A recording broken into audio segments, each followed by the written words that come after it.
στην Κοζάνη. Μήνυση κατά της ΔΕΗ υπέβαλε στον εισαγγελέα πρωτοδικών Κοζάνης ο δήμαρχος Δημητρίου Υψηλάντη μετά και τις τελευταίες μετρήσεις που έδειξαν υψηλά επίπεδα στους ρήπους από τους ατμοελεκτρικούς σταθμούς της περιοχής και από τα ορυχεία εξόρυξης λιγνίτη. Με τη μήνυση, λοιπόν, ο δήμαρχος ζητά από τη ΔΕΗ να εφαρμόσει τους περιβαλλοντικούς όρους ώστε να περιοριστούν οι ρήποι.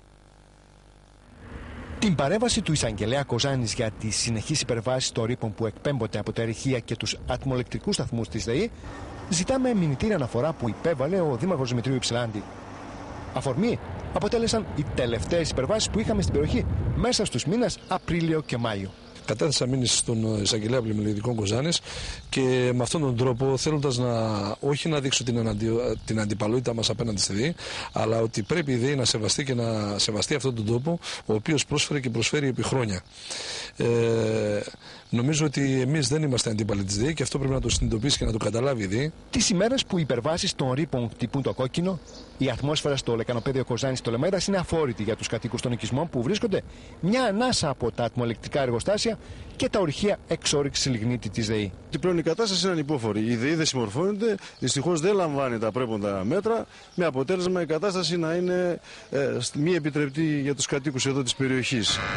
Η αντικατάσταση των παλαιών μονάδων του ατμοελεκτρικού σταθμού της Πτολεμαΐδας, η αλλαγή των φίλτρων στο σταθμό της Καρδιάς, αλλά και η συνεχή κατάπληξη των δρόμων μέσα στα ορυχεία είναι από τα κύρια αιτήματα των φορέων και των κατοίκων του Δήμου Δημητρίου Υψηλάντη, καθώς θεωρούν ότι όλα αυτά ευθύνονται για τη σημερινή κατάσταση. Και η ΔΕΗ πιστεύω να βάλει νερό στο κρασί της για να συμβιώσουμε σε αυτήν την περιοχή που ζούμε όλοι μας και σε αυτό το μολυσμένο τοπίο. Βέβαια, η ΔΕΗ έχει προσφέρει αρκετά στα τόσα χρόνια που ζούμε εδώ γύρω. Κάθε πρωί που σηκωνόμαστε, οι βεράντες μας είναι χάλια. Έξω ρούχα δεν απλώνουμε, όλο μέσα και αυτά. Το περιβάλλον χάλια, πολύ χάλια το περιβάλλον.